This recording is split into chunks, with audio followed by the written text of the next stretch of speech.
बिस्मिल्लाहिर्रहमानिर्रहीम। आज हम एंथ्रोपोलॉजिकल थीरीज़ का लेक्चर 3 करने जा रहे हैं। जैसा कि हमने सबसे पहले लेक्चर में आउटलाइन डिस्कस की थी एंथ्रोपोलॉजिकल थीरीज़ के कि हम one by one her theory को डिस्कस करेंगे।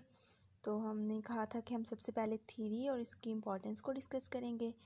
वो हमने लेक्चर 2 में डिस्कस किया कि एंथ्रोपोलॉजिकल थीरी क्या है, उसकी इम्पोर्टेंस क्या है और हमें क्यों ज़रूरत है एंथ्रोपोलॉजिकल थ्योरी की। तो जो सेकंड पे था वो हमने डिस्कस करना था ग्रीक इरा। तो चलें स्टार्ट करते हैं आज के लेक्चर को। ग्रीक इरा, ठीक है। ग्रीक इरा में जो फेमस हमारे पास स्कॉलर्स आते हैं वो है Herodotus, डेमोक्राइटस, Pythagoras, Sukrat, Plato, Aristotle and Epicurus. अब हम वन बाय वन इन सब का देखते हैं कि इन्होंने क्या क्या काम किया है। तो सबसे पहले कौन आता है? हेरोडोटस, ठीक है। अब जो हेरोडोटस था ना, ये एक ट्रैवलिंग पर्सन था, ठीक है। इसने फर्स्ट टाइम यूज़ किया था एथनोग्राफिक टर्म को, ठीक है। इसने जब एथनोग्राफिक टर्म को यूज़ किया, जैसे कि हम सब जानते हैं कि एथनोग्राफी क्या होती है, to study about the peoples, ठीक है। अब जब इसके अंदर ये शौक़ आ गया इसको ट्रैवल करने का और इसने एथनोग्राफी का काम शुरू कर दिया, तो इसने क्या किया, इसने मतलब लोगों के बारे में नॉलेज को कलेक्ट करना शुरू किया, उनकी रेसेस के बारे में कि क्या क्या रेस है लोगों की, उसके बारे में इसने बड़ा डिटेल नॉलेज दिया, ठीक है। इसने डिफरेंट टाइप्स ऑफ पीपल को डिस्कवर किया कि कौन कौन सी टाइप्स हैं, ठीक है। और इसने डिफरेंस बताया कि पीपल और पीपल्स में क्या डिफरेंस है। तो जो पीपल वर्ड है वो किसके लिए यूज़ करते हैं, वो ये कहता था कि जो सिमिलर ग्रुप्स ऑफ पीपल होते हैं, ठीक है, उनके लिए हम जो यूज़ करते हैं वर्ड वो पीपल होगा। और जो डिफरेंट ग्रुप्स आ जाते हैं जिसमें डिफरेंट कम्युनिटीज़ आ जाती हैं, वो हम किस लिए यूज़ करते हैं, वो हम पीपल्स के लिए यूज़ करते हैं। ये किसने बताया था हमें? हेरोडोटस ने।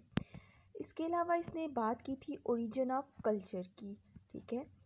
ओरिजिन ऑफ कल्चर की जब इसने बात की थी कि कैसे कल्चर स्टार्ट हुआ, हमारे कल्चर के अंदर कौन कौन सी चीज़ें हैं जो मटेरियल हैं, जो टेंजिबल हैं, जो अब्स्ट्रैक्ट हैं, कौन से फिज़िकल पार्ट हैं हमारे कल्चर्स के, उसमें मैरिजेस क्या हैं, हमारे कस्टम्स क्या हैं, हमारी लैंग्वेज क्या हैं। तो ये सारी चीज़ें हेरोडोटस ने बड़ी डिटेल में डिस्कस की। तो यही हमारा सब्जेक्ट मैटर ऑफ एंथ्रोपोलॉजी है कि मतलब क्या है कल्चर, क्या है लोग, क्या हैं, कैसे उनका कल्चर स्टार्ट हुआ, कैसे उन्होंने रहना शुरू किया, कैसे उन्होंने चीज़ों को मैनेज किया, कौन कौन सी चीज़ें कल्चर के अंदर आती थी। नेक्स्ट उसने कहा कि जो हर इंस्टीट्यूशन है वो परफॉर्म करता है सर्टन फंक्शन हमारे कल्चर के अंदर। अब देखिए, इंस्टीट्यूशन हर कल्चर के लिए बहुत ज़रूरी है। अब हमारी सोसाइटी के अंदर जो भी सोसाइटी होगी उसमें 5 बेसिक इंस्टीट्यूशंस पाए जाते हैं, जैसे फैमिली होगी, जैसे उसका पॉलिटिकल सिस्टम हो गया, उसका रिलीजन हो गया। ये सारी क्या हैं, ये वो उस सोसाइटी उस कल्चर के क्या होते हैं, इंस्टीट्यूशंस होते हैं जो उसको रन करते हैं, ठीक है। ये इंस्टीट्यूशन अपना फंक्शन परफॉर्म करेंगे तो एक जो कल्चर और जो सोसाइटी है वो क्या सरवाइव करेगी, ठीक है। हाँ, अगर ये अपना फंक्शन परफॉर्म करना छोड़ दें तो क्या होगा कि एक सोसाइटी में डिसऑर्डर आ जाएगा और सोसाइटी अपना फंक्शन परफॉर्म नहीं कर सकेगी। इसके अलावा जो इसने एथनोग्राफी का कंसेप्ट दिया, इसने स्टडी किया लोगों को के मतलब लोगों का कल्चर क्या है, सब चीज़ें क्या है।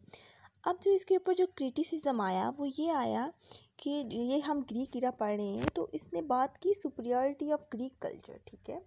यहाँ पे आके ये थोड़ा एथनोसेंट्रिक हो गया, ठीक है।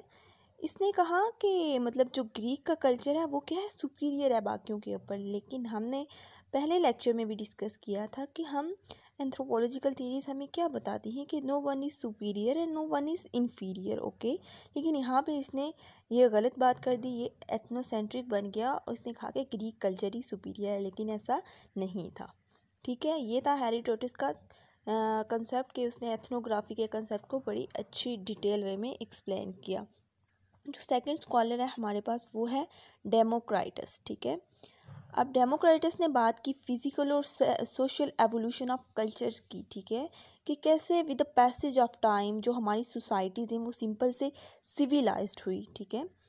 अब हमारी सोसाइटी सिंपल से सिविलाइज कैसे हुई, जैसे सबसे पहले हम देखें जो सोसाइटीज़ थी वो इगैलिटेरियन थी, ठीक है, हंटर और गैदरर्स थे, वो बड़ी सिंपल लाइफ गुजारते थे। फिर with the passage of time horticulture आया, सिविलाइजेशन आई, तो लोग मतलब सोसाइटीज़ चेंज होती गई। अब हर सोसाइटी थी जो वो 3 स्टेजेस से पास होती थी। वो स्टेजेस कौन कौन सी थी? सिवेजरी, बारबेरिज्म एंड सिविलाइजेशन।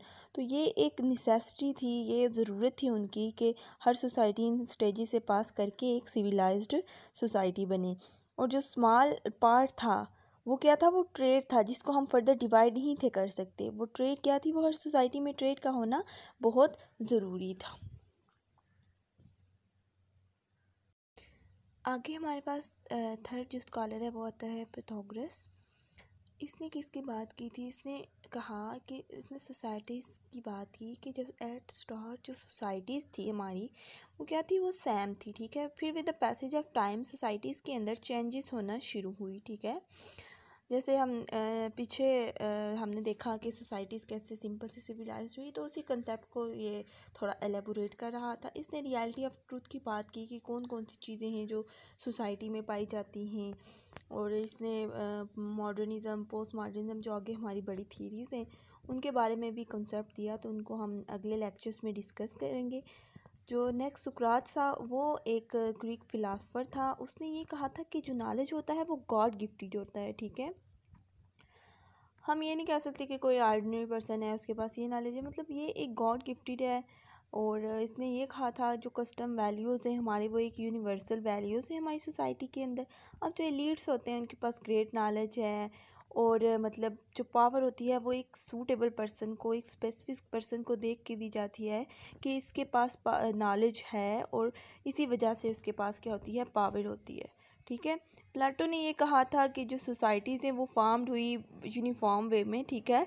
इसने सिलेक्टिव ब्रीडिंग का कंसेप्ट दिया कि मतलब सिलेक्टिव लोगों को चुना जाता था। जैसे इंटेलिजेंट होंगे तो वो इंटेलिजेंट बच्चों को बर्थ देंगे, ठीक है। अगर इंटेलिजेंट को नहीं चुना जाएगा, तो मतलब अच्छी चीज़ों को नहीं चुना जाएगा, हम रॉन्ग चीज़ों की तरफ जाएंगे, तो वो क्या होगा? एक डिसऑर्डर आ जाएगा सोसाइटी के अंदर। फिर जो नेक्स्ट था सुकरात, उसने कहा था, वो एक ग्रेट थिंकर था, रियल फिलासफ़र था। उसने भी टर्म एंथ्रोपोलॉजी को अपने लिए यूज़ किया था, और उसने सोशल और कल्चरल ट्रेड को बताया था, और उसने भी सोसाइटीज़ का बताया था कैसे सिंपल से वो सिविलाइज्ड हुई। उसने कहा था एनालिस एक सोशल फिनोमेना है, एम्पिरिकली स्टडी किया था सोशल फैक्ट्स, सोशल इंस्टीट्यूशन जो हमारी सोसाइटी के अंदर पाई जाती हैं, ठीक है। ये थे सारे स्कॉलर्स ग्रीक इरा के अंदर जिन्होंने अपना अपना पॉइंट ऑफ व्यू बयान किया था सोसाइटी के बारे में, कैसे वो बनी, एथनोग्राफी का कंसेप्ट दिया, कल्चर्स का दिया, हर चीज़ का। Thank you so much.